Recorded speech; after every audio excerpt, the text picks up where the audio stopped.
suspense, mais voilà, fait du bien celle-là.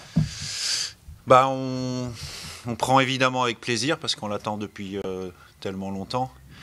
À domicile, hein. La dernière victoire, ça reste un excellent souvenir parce que c'était le match de la montée contre Sedan. Mais bon, jusque-là, on n'avait pas été non plus récompensé de certaines de nos prestations. Mais je pense que la confiance aidant, c'est vrai que cette semaine, avec les deux matchs Dijon et Metz, ont aidé aussi au niveau de la confiance. On a une certaine solidité. C'est ce que j'ai apprécié. J'apprécie la victoire et les 3 points, mais ce que j'ai apprécié aussi, c'est que sur le début de match où c'était poussif pour nous, on a su rester solidaire.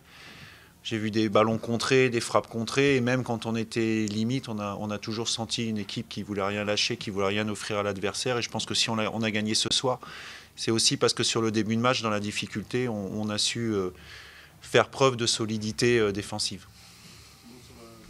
Le coup de génie de l'équipe. Ouais, ça fait du bien. Et c'est vrai que ça déclenche des matchs. C'est des joueurs qui sont différents. Voilà, alors c'est marrant parce qu'on en parlait aussi un peu à la mi-temps avec Nicolas Gousset et puis j'en parlais sur le banc avec Rémi Dru, mon adjoint. C'est aussi des fois un peu entre guillemets casse-gueule, c'est-à-dire que ces joueurs-là, ils sont capables de faire ça, ils le savent. Et puis des fois, ils comptent un petit peu trop là-dessus parce que forcément, on ne marque pas des buts comme ça à chaque fois. Mais ça fait évidemment beaucoup de bien et puis ça valide les efforts des partenaires, ça valide beaucoup de choses. Mais je pense qu'on était mieux à partir de la 25e minute, on a été mieux, on a été positionné plus haut sur le terrain.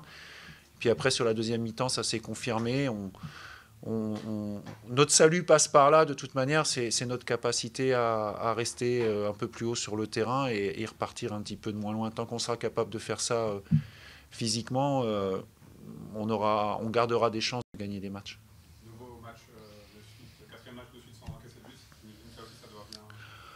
Bah, on n'a pas trop le choix parce que vous avez vu aussi, bon, c'est vrai qu'on s'est créé deux opportunités, dont une sur coup de pied arrêté en première mi-temps. Mais on n'est pas une équipe non plus cette saison qui se crée un nombre d'occasions incalculable. Donc on est obligé d'être solide défensivement parce que c'est ce que je dis, à partir du moment où vous ne prenez pas de but, vous êtes obligé d'en marquer qu'un seul hein, pour gagner un match. Quand vous en prenez 2 ou 3 pour gagner des matchs, il faut en marquer des buts. Donc on cherche pour autant à créer davantage de dangers, à aller vers l'avant, mais c'est vrai qu'on a aussi certaines limites par rapport à certaines choses, mais c'est bien aussi d'utiliser son point fort. Puis ce que je veux rajouter aussi, c'est que voilà, je regrette aussi la blessure d'Alex Flipono. Voilà, les nouvelles ne sont pas très rassurantes ce soir. On va attendre qu'il y ait des examens pour en savoir un petit peu plus, mais j'espère que ce ne sera pas la deuxième grosse blessure de la saison. Genou. Ouais.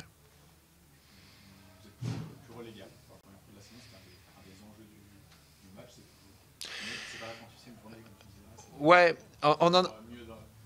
alors, bon, ça évite, et c'était évidemment un levier pour la motivation de ce match-là, mais c'est ce que j'ai dit aux joueurs aussi, il faut aussi avoir conscience de ce qu'est le championnat. Et bon, je lisais la presse ce matin quand vous voyez qu'il y a Laurent Batles avec Saint-Etienne qui parle de l'importance de sortir d'abord la tête de la zone rouge avant de parler de quoi que ce soit, je pense et qu'il y a l'opportunité qui se présente chez vous à domicile.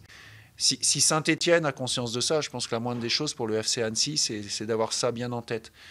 Alors ça a peut-être mis un peu de pression sur les joueurs, ce qui peut expliquer peut-être le début de match, je dirais, un peu poussif, mais en même temps, on a su garder cette cohérence, je dirais, et cette solidité. Et il faut à tout prix qu'on en passe par là, si on veut. Effectivement, là, on a la tête un petit peu hors de l'eau. Il y a 2 points, mais il y a beaucoup d'équipes à 7 points. Le dernier, il a 6, donc il n'y a rien de fait.